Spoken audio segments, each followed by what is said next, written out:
Hi Mary, welcome to the Shine Festival and the Sound Stage. You're here from Women's Aid 2 and 2 project, which provides support for young people, in particular young women who are abused by their partner, boyfriend, or girlfriend, or ex. Can you tell us a bit about 2 and 2? So I'm really excited to be here. Thank you so much. So 2 and 2 is Women's Aid's campaign that's focused on young people, in particular young women, who are abused by a partner, so a boyfriend or girlfriend, or ex-partner. Really with the campaign, we're trying to raise awareness of abuse, so what we call intimate relationship abuse, and to raise awareness of healthy versus unhealthy relationships through our dedicated website, 2and2.ie, and on our social media sites as well, which is at 2and2. Great. So why should we look out for our friends and their relationships? Isn't abuse and domestic violence only something that happens to older women or people who are married with kids? Yeah, so I suppose when we think of things like abuse in relationships or domestic abuse, we think of, say, an older woman who might be living with her partner or living with her husband. She might have kids, things like that. But actually, abuse is really common. So it can really happen to anyone. So 1 in 5 young women have been abused in an intimate relationship in Ireland. And for a lot of young women, the abuse starts before they turn 18. So it could be their first relationship. It could be, a casual or undefined relationship. And they might have nothing to compare to. So abuse is really common. It could be yourself. It could happen to your friend, your sister, your cousin. And I suppose, these things can be brushed off as kind of part and parcel of a relationship. But harmful ways that your partner treats you over time can get much worse. So sometimes it can be hard to see it in your own relationship. So it's really important to, look out for our friends, check in on them, especially if we spot signs or red flags of abuse. And can you tell us a bit about what the signs are to look out for? Yeah, so abuse generally happens as part of a pattern. So watching out for patterns of red flags can be helpful, and it can help you to see really if something is off. So you might see things like, their partner bombarding their phone with messages or DMs or comments on all of their videos and stories on Instagram or Snapchat or TikTok. They might seem a bit more distant, maybe you haven't seen them out in a while, you haven't seen them hanging out with other friends. And when you do see them, they might be quieter or tense, or more distracted. They might be watching what they're saying or how they're acting, or, changing how they look, changing the way they dress, things like that. Other things that you might see are, if they're non-binary or trans, their partner might misgender them or use incorrect pronouns. If they're neurodiverse, their partner might make fun of how they act or how they express themselves or show excitement or how they react to things. But also get, overly jealous if someone talks to them. So say your boyfriend gets really angry if you're chatting to another male friend and accuses you of flirting with them. Or they might flip out over little things. Another thing that we see really commonly is if their boyfriends, say, ask them, to look through their phone or to know all their passwords to social media, or to read their texts or things like that. And, this isn't normal. It's an invasion of privacy, and your partner should really trust you, and, they shouldn't look through your phone. In a healthy relationship, your partner will trust you, and you have a right to privacy there. And as well, I suppose it's important to remember that, you don't have to be 100% sure that what your friend or sister or cousin or someone close to you, that what they're experiencing is abuse. Even if you don't recognize any of those specific signs, I suppose if it feels wrong, it probably is. And it's important to check in on our friends if we think that they could be going through something difficult. Great. Yeah, it's great to know some of them signs. So if I was to spot, say, some of the signs with a friend, how would you recommend bringing that up, because some people might feel it's none of your business to get involved. So how would you approach that? Yeah, so it is important to look out for our friends, like even if you don't feel like it's your place. But your friend might feel really worried or anxious about how they're being treated. And there are little things that you can do to feel supported. So, you can check in on them. You can text them to say hi. You can ask them if they're okay or if they'd like to hang out. I suppose, they might feel really isolated from their friends, especially if their partner doesn't want them to hang out with friends. So it's good to remind them that you're there for them.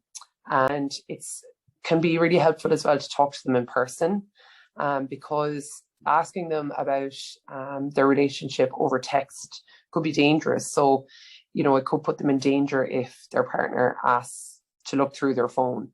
So it can be safer to talk to them in person about it. And you can do things like asking them about their relationship. So you can say things like, how have things been between you two lately? What's it like when you have an argument? How do they treat you when they're upset? And what's keeping you in the relationship? If they're bad or horrible behaviors that you hear, you can ask them, well, what's keeping you with them? If you don't as well feel that you're close enough to them to bring it up with them, you can speak to someone in confidence who they trust. So that could be a friend, a sister, a family member, things like that, because it's better, I suppose, to be cautious and to speak to someone else about it rather than just let it slide, because they could be really in a situation where they need help and they need somebody to check in on them. It can also be really helpful to point out on unhealthy behaviors. So, if they open up to you and it sounds like a red flag for abuse, it can be helpful to say, that doesn't sound healthy. Or, for example, if they say, my boyfriend goes mental if he sees another guy talking to me. He always says that, I flirt back. Then you can say, that's worrying and that's not healthy. In a healthy relationship, your partner should trust you, and they don't accuse you of flirting, and they don't get jealous easily because there is trust there. Right, that's really helpful. So what would you recommend then I would do then if my friend tells me that their boyfriend or girlfriend is being horrible to them? I think the best thing that you can do is to listen to them and to believe them. One of the things that we hear really often from survivors of abuse, and that's including young women, is that they fear not being believed, and they fear being told that they're crazy or that it's all in their head or that they're being dramatic or making a big deal. So first of all, listening to them, giving them space to talk and not pushing them to go into too much detail if they don't want to share that. It's also good to be patient, because it can be very hard to talk about, and also might be the first time they're talking about it with someone. And you can also acknowledge, that it takes strength. So you can tell them that it takes real strength to talk about difficult things and to talk about what they're going through. Then for believing them, you can tell them the words, I believe you, it's not your fault. That can be really helpful, especially if they've been told, that they're being dramatic, that they're being crazy, or that they're too sensitive by their partner. It can be really important to hear the words, I believe you. So you can say things like, I believe you, it's not your fault. What your partner is doing is not okay. You don't deserve to be manipulated, threatened, or criticized all the time. Nothing your partner does or says can justify their behavior. Or you can say, I understand that you're in a frightening and really difficult situation. So really just showing them kindness and compassion. And then the final thing then really is just to support them. So, don't tell them to leave the relationship, or if they're not ready to do this, that's really their decision to make themselves. They'll know what's best for themselves.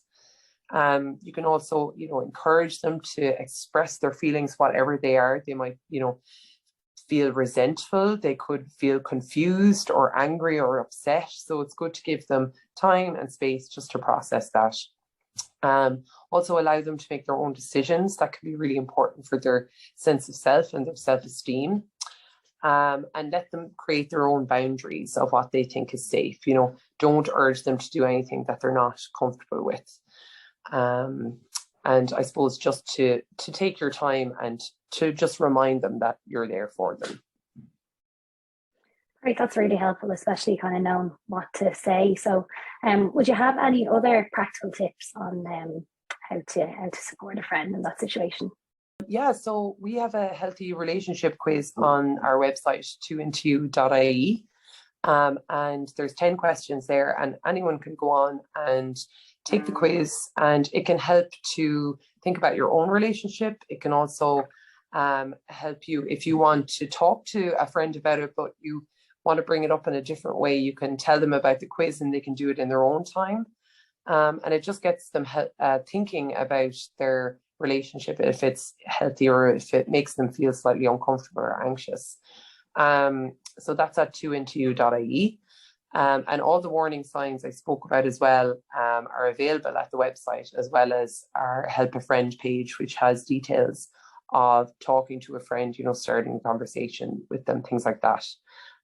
You can also do things like, tell them that they can contact you if they need to talk to someone, that they can text you or call you or meet you, things like that, so that they feel supported and less alone.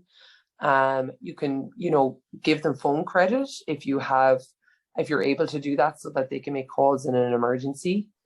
And really importantly, don't offer to talk to their partner, because their partner could get dangerous. They might threaten you. And I suppose you don't want to put yourself in a dangerous situation, and also you don't want their partner to see you as a threat to the relationship, because it's really important that you maintain your friendship as much as possible, so that your friend feels supported and feels like they have someone outside of the relationship. So really, your friend should be your priority. And to avoid speaking directly to their partner, which can put yourself and your friend in danger. Thanks so much. That was some really useful advice and tips. So you can go and check out the 2andtwo website, and also the 2andtwo Instagram page for more information. Thanks.